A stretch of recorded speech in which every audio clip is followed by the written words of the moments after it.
You are listening to Middle East Monitor Conversations, bringing you lively discussions with prominent voices from the region and beyond, as we delve deeper into issues shaping the Middle East and North Africa, from politics, the culture, and the arts. Hello, welcome to MEMO Conversations. My guest today is Seema Golestaneh. Seema Golestaneh is an assistant professor of Near Eastern Studies at Cornell University. She holds a PhD in anthropology from Columbia University, and her research investigates contemporary trends in Islamic thought in the Persian-speaking world. Her first book, The Unknown and the Everyday, traces the social and material life of mystical knowledge in post-1979 Iran. Her new project examines intellectual histories of Afghanistan with a focus on Islamic leftist thought in the 1980s and 1990s. Seema, welcome to MEMO Conversations. Thank you, Usman, so much for having me. It's an honor to be here. And it's our pleasure to have you. It's, the first question I think is one of those first principle kind of questions, but also one of those ones you could go in any direction, which is, could you perhaps, tell us a little bit about what is Sufism and what role does it play in Iran? I mean, I know that's Sure. a big question. No, of course, it's a big question, but it is an important one, when spacing out everything today. So, Sufism, it is often referred to as sort of the esoteric tradition. I'm trying to just get this here. Sorry. It's referred to as the esoteric tradition within Islamic thought. And it means many different things for many different thinkers over the years, but I'm going to highlight just a few sort of key concepts that I think sort of my interlocutors, the people I work with, sort of espouse. First and foremost is perhaps cultivating a very intimate relationship with God, with the divine. And this is supposed to be as kind of unmediated as possible. And there's often something called Tawheed, which outside of Sufi discourses is often refers to the oneness of God, or even sometimes monotheism it's translated as. But here it's about achieving sort of a union with God, where the self can fall away, and there's only this relationship between the divine and the self. So they're so close that you don't know where the self begins and sort of the divine ends, almost in a way.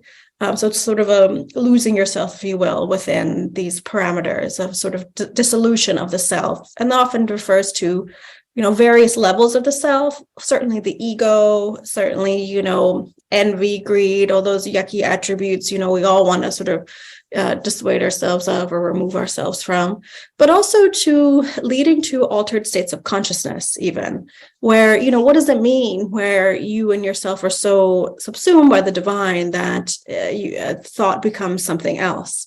I should note too that it's seen that mostly only saints and imam figures can actually achieve this full kind of tawheed state, this full union.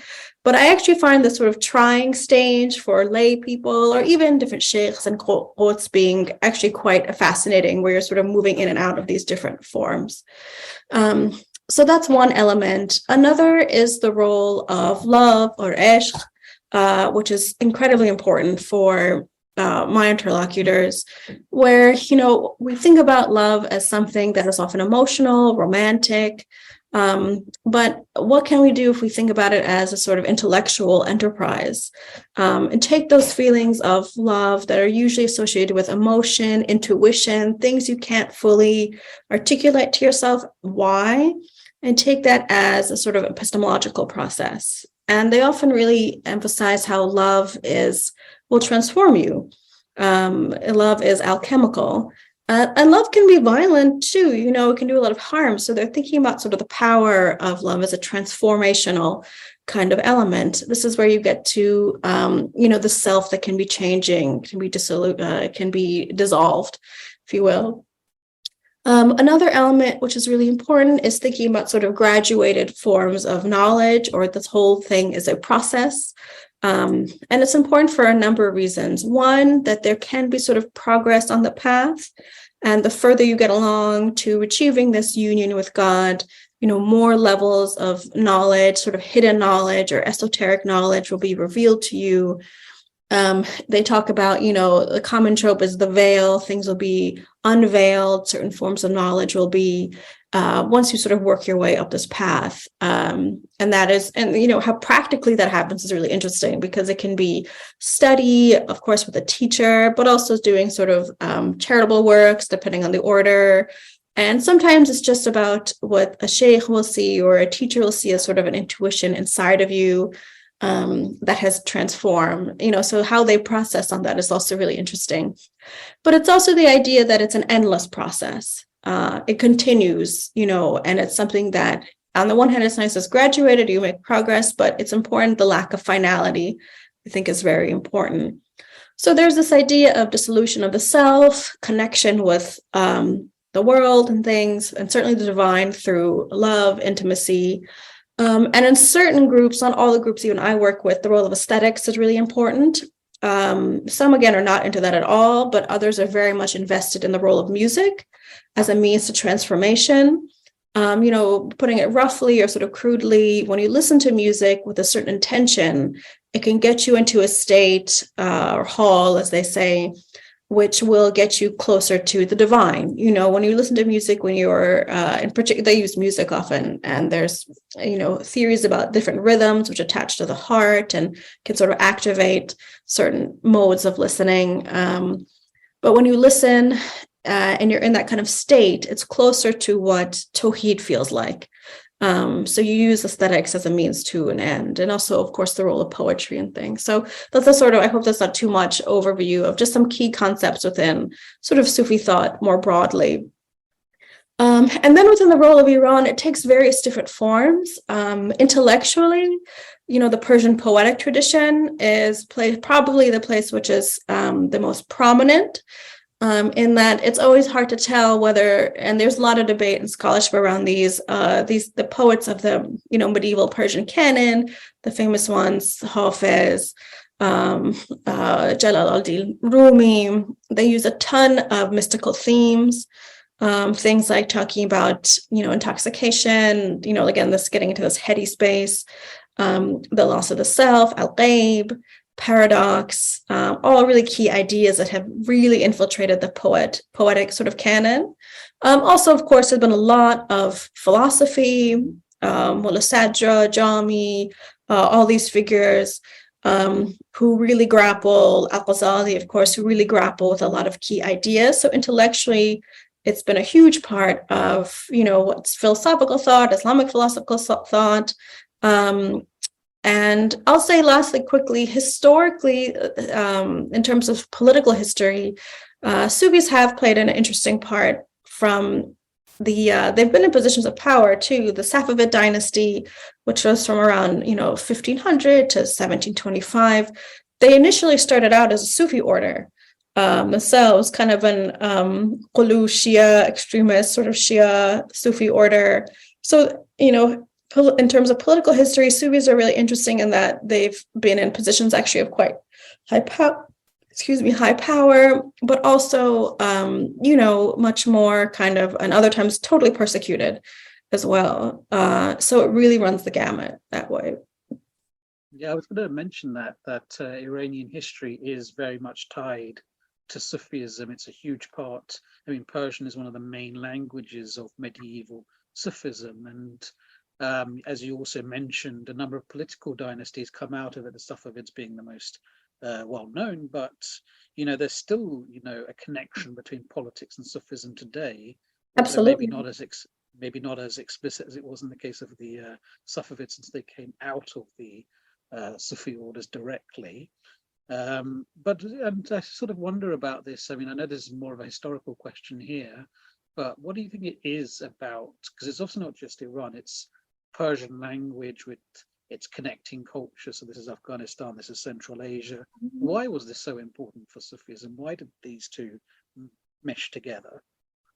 Well, I think it's what happens within poetry that really lends itself, the genre of poetry. What can poetry achieve that prose can't? The emphasis on things like ambiguity, the questioning of the self, who is the author, who is the object of desire, playing with the aesthetic qualities of language. These are all things that sort of lend themselves to broader Sufi experiences. And in poetry, you find certain, I think, potential within language, the ambiguity that can be within poetic thinking, even, what does it think about? A lot of this poetry is very deeply philosophical. So even, making these distinctions between poetry, philosophy, yes, they're prose versus verse, but there are also really deep ideas into them. So I think when you think about what poetry offers, it very much lends itself to ideas that are very much, knowledge that's embraced by that Sufism also offers as well. So yeah, and then, the language thing is interesting because there is certainly a lot of Arabic poetry as well with it. But then, you can say it goes into song as well, sometimes more. So maybe, that is just totally me guessing as to why the Persian language in particular, maybe it's a little bit more mellifluous. It lends itself more to song, which can lead to sort of those more heady experiences. But certainly, I think, you can't have Sufi thought without poetry, for sure.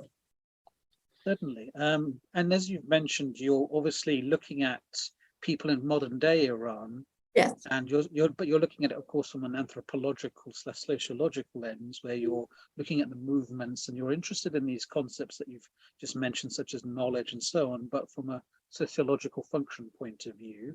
So to go back a little bit, so who are you looking at? You're looking at obviously Persian speakers. Who are you looking at? And, what's their significance in Iran? Sure, absolutely. So I worked with a number of different groups in the cities of Isfahan, Shiraz, well, much less Shiraz, but Isfahan, Kerman, Tehran, and a little bit of Shiraz too.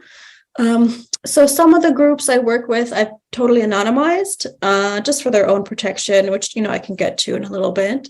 I should also say that the groups I worked with were all sort of ethnic Persian, Shia, and Persian speakers, because there are actually many Sufis in Iran who are Kurdish, who are Arab, many in Kurdistan in particular, and they have a very vibrant, sort of Sufi life as well. And they tend to be a little bit more, have sort of very big, ritualized practices that are very public. So there's that. So the groups I worked with varied.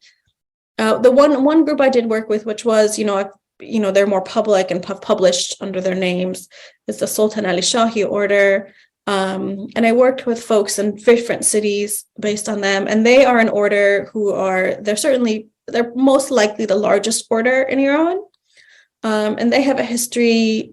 They all claim lineage to Shah Ni'matullah Bali, who died around 1400, was based in Kerman.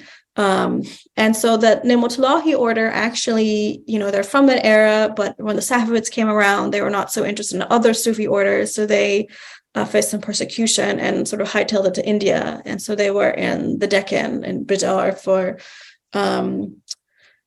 about several hundred years. And then there was a bit of a revival in the late 1800s when things were sort of changing, and a number of them, and that's a whole interesting story, how a number of them sort of slowly came back in drips and drabs. But the Sultan Ali Shahis have a very well-established sort of network within Iran, in different cities. So they have a clear lineage. They claim they go back, a number of their silsila is quite long. Of course, they trace it back to Imam Ali.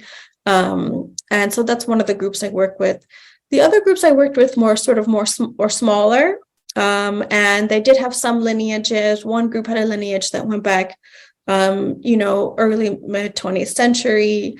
Others were a group of young people who were sort of an offshoot, if you will, of an order as well. And then I worked with three other groups, one of which didn't make it too much into the book, which were much more kind of localized, which were kind of congregation based, but they all interestingly also claim some lineage. It's a lineage, but also really an intellectual tradition, I should say, more from the Ni'matullahi order, which is very interesting because there's lots and lots and lots of groups within Iran who, it's a reading group, it's a poetry group. This is super common, and some of them even call themselves Sufi, Darishi, they have tendencies, or like sort of is. But these groups I tried to sort of focused on because of their ties to the Ni'matullahi order, or not even just the order, just sort of the name. And it's interesting. I think most Shia Sufi groups in Iran claim some sort of lineage to the Ni'matullahi, Shah Ni'matullah Valley, even if there's lots of sort of off branches, offshoots. And I always found when I started my research, I was really interested because certain groups didn't even really, lay kind of members weren't sure the name of the order. And, being the good anthropologist, I was like, okay, like, how do you identify yourself? Like, what was the history of this? And they're like, well, I don't know. I like, the Agha, I like the Sheikh, I'm following this. And like, I think we're this, I think we're that. So I was like, no, that's a different order. So it's interesting. So you think the identity would be something very strong, but it's a little bit more loose, kind of more localized. Even the Sultan Ali Shahis, people who are groups were like, yes, they're like, that guy, he's our sheikh. He's like, no, he's someone else's sheikh.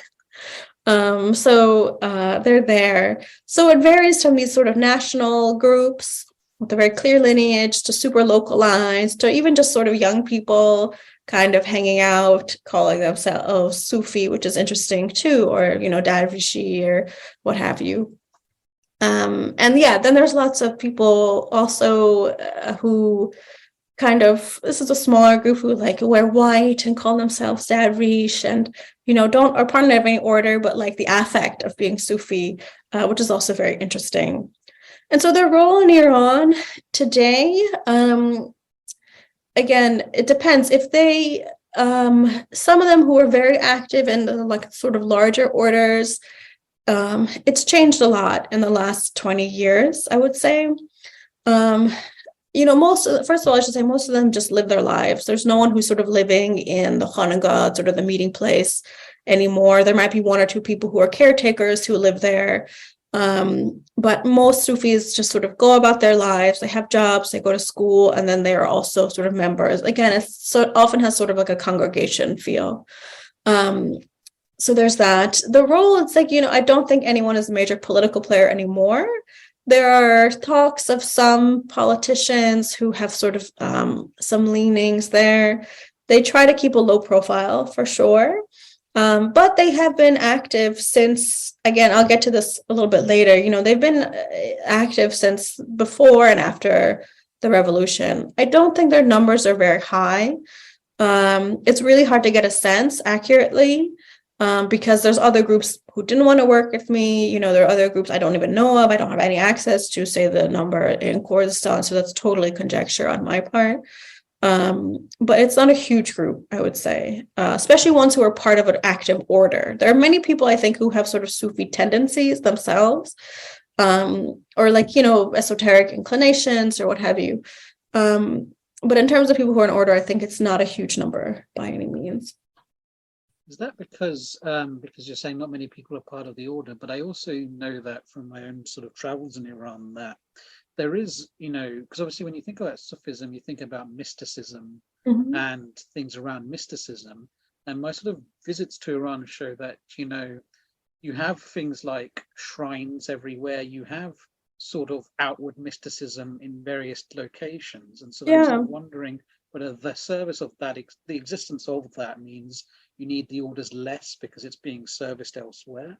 That's super interesting. Yeah, I think I feel like that could, really much play a part in it. If you want to find, certainly anything in the poetic tradition is very readily accessible. I mean, you turn on TV and there's game shows where people are reciting, have to fill in Hafiz for each other. I mean, that's like that's less intellectual. But there's so many, as I was mentioning, sort of Doris circles where people are gathering formally, informally with teachers, things like that. So there, exactly as you say, there are so many sort of opportunities to explore, the more mystically inclined elements of Shiism for, the Shias in Iran, at least. And, the order sometimes I think there is some, I think there was also, this is a more recent sort of campaign or a bit of a moment where I think there's a campaign to sort of against some of the sheikhs as being, cultish and I think some people had some trepidation around that, or that they're charlatans and they just want your money, or they just want, I actually remember people would say like, oh, you're working with them, I've heard they can hypnotize you. So this was a larger kind of moment too, where there was also, this is what Ali Raza Dostar worked on with his first book about sort of the occult becoming popular. So at least in that moment, there were also some of these accusations thrown against the Sufi orders too. So I think that sort of false information also can dissuade people from joining orders for sure. But that's a very interesting point.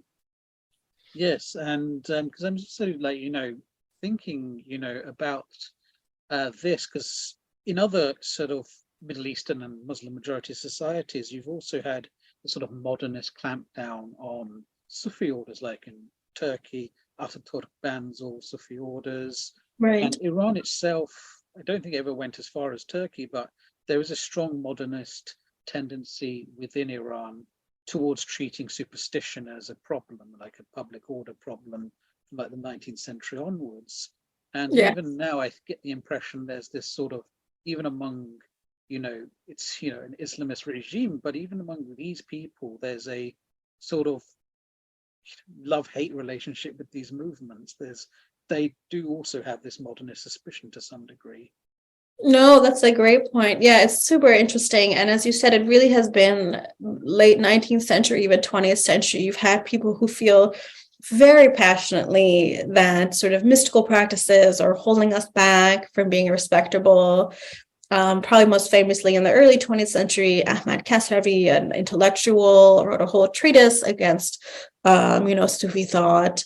And in the more contemporary era, it's part of what I call, the Islamic Republic has a very clear vision of what the Shiism they want to present to the world. And there's a fatwa by Ayatollah Khomeini, who is sort of, he says, the eyes of the world are sewed upon us. And this is why they've banned certain practices, the Zajir Zani for, the commemorations of the Ashura commemorations and things like that. No beating yourself too bloody. That's messy. We don't want to be that. And sometimes the, mystical traditions are thrown into things like that.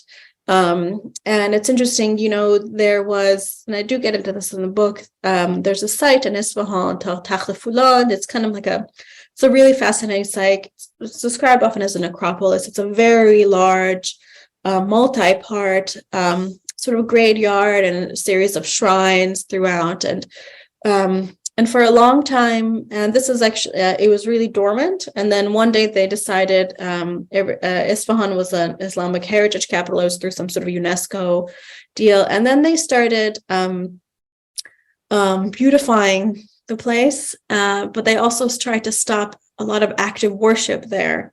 And the most drastic example was unfortunately the destruction of the Sufi Tekiye, the sort of shrine, because they want it to be a sort of pristine tourist site. They don't want this kind of messy, singing, praying at this grave site on Thursdays. And so there's very much sorry? Which year was this? This was destroyed? Oh, that was 2009, actually. So, but no, it's never been banned by any means. But yeah, there is a strain, I think, within Iranian society that has been trying to present. And I find it's funny, it's not so much the secular, pushing the secular types, but it's the ones who are, I call it a sort of like Protestant Shiism. They want to kind of show the world like very kind of sober, intellectual, fully rationalized. So certainly any ecstatic experiences are kind of, frowned upon, but even things that are a little bit more, embrace the irrational, if you will, is also frowned upon for sure. Yeah, I mean, even many of the leading shrines now that in Iran, not everyone in the regime was happy about developing those. Oh yeah. Yeah, absolutely. And Yeah, it's a big debate. People are like, no, it's good for the people. It's very social, it gives them a place to go. But then others, I'm like, I joke, I'm like, what is a Sunnization where they're say it's just sure to go worship at, whatever, some local shrine or something. But is there also a sense, because the whole idea is in the Iranian context, is you've obviously got a regime that came out of a revolutionary process. And as with like other revolutions in the past, there's a sense that we sweep away the old, but also we are the resolution to a lot of problems. And is it sort of the case that they sort of view this sort of mysticism still existing outside of the revolutionary parameters as being almost a sign of failure? I wouldn't go that far, because I think if they wanted to, they could have very much banned Sufi orders very explicitly, and they did not, interestingly. So if they wanted to, if this was part of the image, especially, and the sort of wiping clean of the 80s that happened, I'm sure it would have occurred. And it's interesting, you find other folks who are, even within high-ranking clerics, and it varies a lot. You have people who have no patience for this, who have spoken against it. And then you have others who promote it very much so. Even today, there are clerics, and particularly in Mashhad, who are much more interested in the tradition of Ayatollah Tabatabai, for example, or Alama, he was an Ayatollah, Tabatabai, who was an extremely esoterically inclined Marja, I'm sorry, not a Marja, I keep calling him that, but leading intellectual figure, famously, of course, Khomeini himself also studied mysticism and continued to write mystical poetry into his very late age, basically until he died. And so there are sympathies there. And again, I think if they wanted to ban them, they couldn't. What's interesting is that in the Constitution, Sufis basically go unmentioned. And they could very much say that, so they make mention of all the people of the book, they make mention of different Sunni schools, Hanafi, Shafi'i, whatever. These all go specifically mentioned in the Constitution as being protected. The Sufis are not mentioned, but they're also not condemned in the way that Baha'is are. And so they're kind of in this sort of gray space. And they were able to continue post-revolution.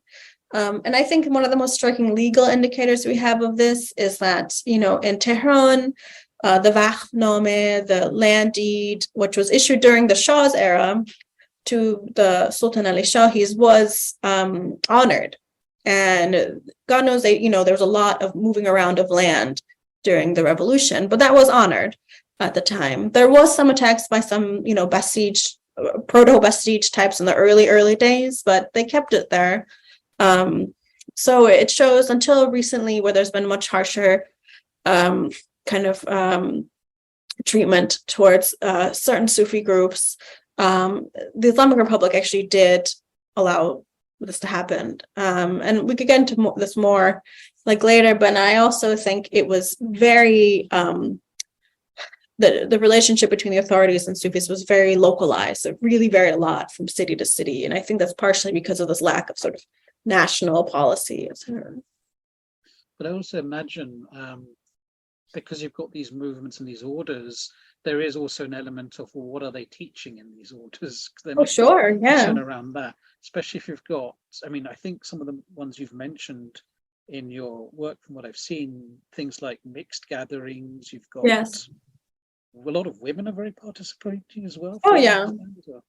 I don't know of any orders, at least with the groups I worked with, where there was male only. There's one group I work with, I called them the Noor Street Collective. They was all entirely mixed. We'd sit in the room. It wasn't even men one side, women on the other. Those you have to sort of keep on the down low, you don't advertise them as much, but it's interesting because there's so many mixed gatherings in Iran that, again, weddings, parties, it's a matter of scale. You have to be kind of careful about not attracting the police or bribing the police. Weddings sometimes they'll include on their itemized list I've heard they'll include basically like a bribe for the local police. So it happens, and it's funny whether it's like a party or it is a gathering of, mystics. Those happen in mixed gatherings, but sure, absolutely. And I have no doubt that they have sort of over the years sort of spent sort of probably spies into, meetings, and they're not closed off. If you want to get to like a certain level, you might have to know someone, but if you know where it is happening, you could go to the meeting, just show up. They're not asking who is there. And I think that's intentional. I think they actually want to be sort of transparent enough, especially the sort of larger groups, to be like, look, we're not hiding anything. Come see what we're doing in a way. Although they certainly don't want to advertise, because the regime doesn't want anything that's like an alternative to their own, sort of religious leadership. So if someone is going out and they're speaking against it, that's really going to shut them down pretty quickly. You also, a huge part of your research in this area is to do with marifa, or knowledge of, which is like divine, can also be understood as divine knowledge, mystical knowledge, but other forms of knowledge as well. But as I mentioned earlier, you're looking at it sociologically. So I'm wondering if you could talk to us to what does a sociology of marifa look like? Yeah, though this was something I was really surprised by my research when I started. What people told me that they found really useful about, sort of Sufism more broadly was it had amal, or sort of application for their lives. And I wasn't expecting that. We're used to it, in the Western, it's supposed to be sort of transcendental and escapist and removed from the social realm. But I found that they were using it in a really, what I found to be really fascinating kind of way. And I think it has to do partially with, this interpretation of matter of fact, which I found to be rather widespread throughout the country. And this particular interpretation emphasizes, an awareness that we all know very little, that we know nothing. So it's interesting in that you think knowledge is about gaining a certain forms of information or awareness or even sort of consciousness and feeling kind of more confident. Once you've gathered something, it's set, it's finalized.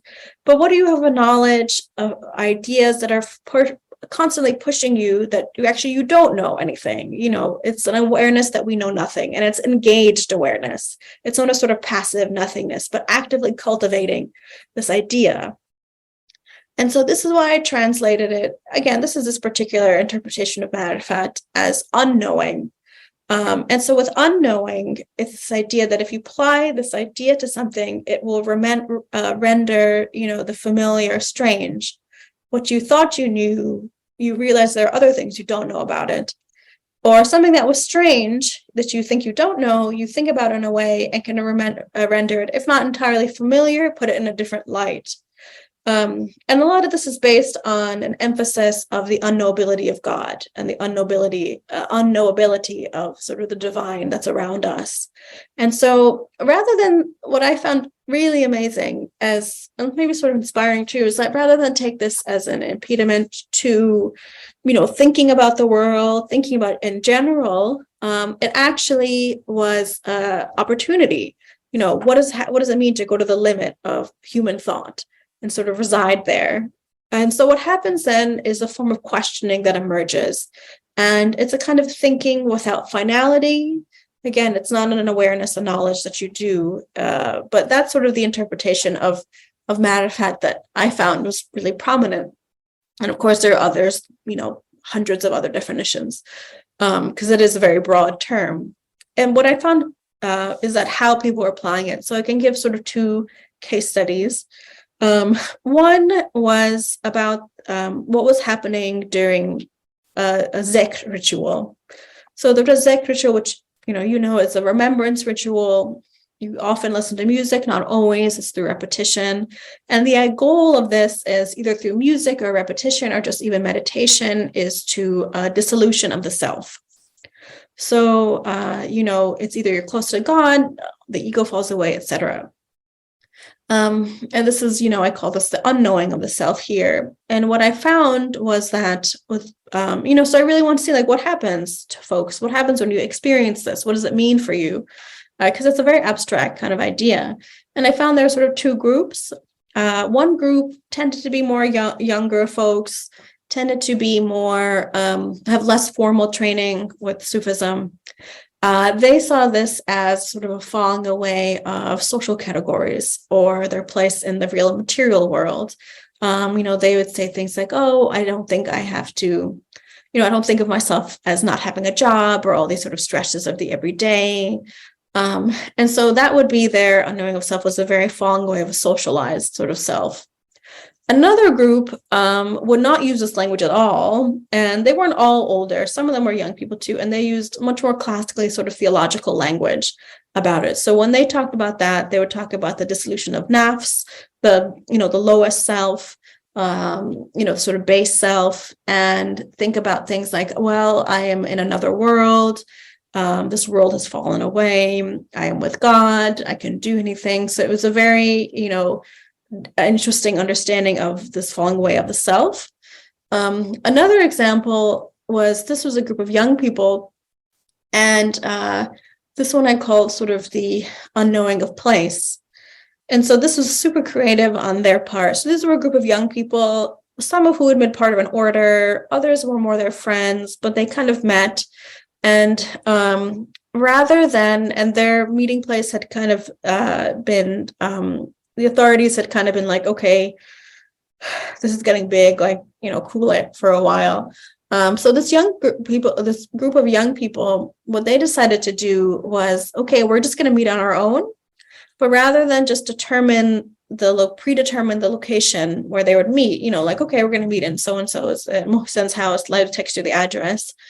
They said, no, let's turn it into a game, sort of. So what they would do is they would decide, someone would decide to host, but they wouldn't give their address.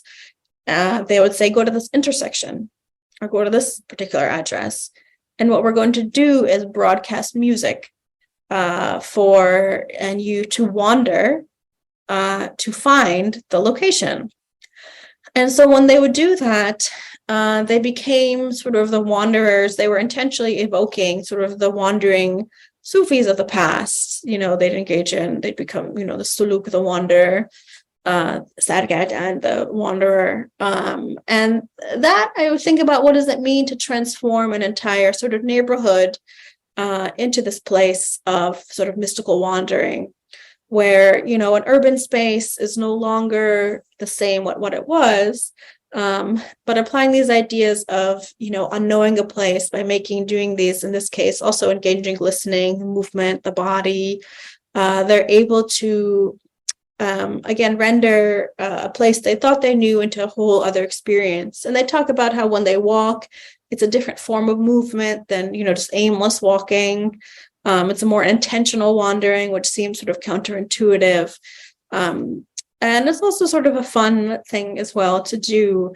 So all these different sort of applications of matter fact, from either, the stresses of the day to transforming themselves to other worlds, other planets, to being a very, rendering capabilities of movement to be something different from sort of just the quotidian, but at the same time, it is very quotidian too. So, just a few examples of how matter of fact was added to, the sociological sort of elements of it. Well, that's really, really interesting. It's a fascinating topic. In the sort of 2 minutes we've got left, you're doing. You're doing a piece research in Afghanistan on the sort of lost ideals of Islamic government and poetics. Could you perhaps just tell us a little bit about that project? Sure. Yeah, my pleasure. It's very new, so it's in the honeymoon phase. So I was interested in, in the late 80s and early 90s, there was this movement when the sort of war with the Soviets was winding down. And so a lot of Afghan intellectuals, activists, mujahideen, they actually published a huge amount of material, mostly from Peshawar, where a lot of exiles were, about, their hopes and dreams for the government. The monarchy was finally gone. The godless Soviets were, on the way. So there was this moment where they were kind of dreaming about what kind of government they would want for Afghanistan. and a lot of this, not all of them, but there was an interesting trend for many for a type of Islamic government, but an Islamic government that was not sort of a theocracy in any way, or, it's called a theocracy, but something that was inspired by what they saw Islamic ideals. And they were inspired by figures like Muhammad Iqbal, al-Shariati.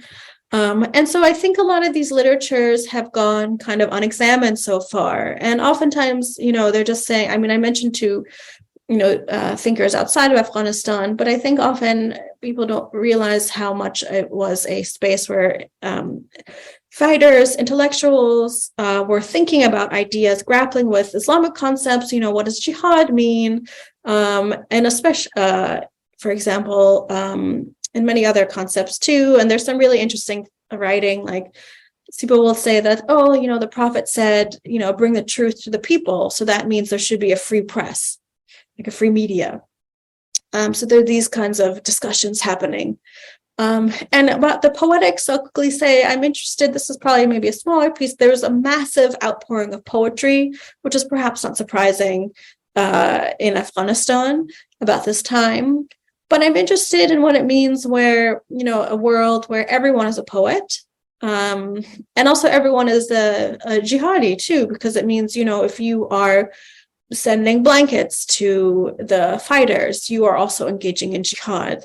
If you're just dreaming of a free Afghanistan, some people say is, that's a form of jihad. So what does it mean for, jihad, when a lot of it is also expressed through poetry? And what does that mean for also, and the last thing I'll say, I was interested in a lot of this poetry, which is sort of intentionally sometimes published anonymously. And these periodicals I've been looking at, the prose pieces will have a byline, you'll have an author, but the poetry, and I don't know enough yet if it's intentional, if I just don't know how it was gathered. I'm hoping to find some of this information. What is it about that sort of anonymous element that's there? So looking at these kind of histories within, I think, in a little understudied time in Afghanistan's history. And I hope I haven't gone over there too much. It's fine, don't worry too much. It's so wonderful. Once you've published a little bit, we'll definitely have to have you back on.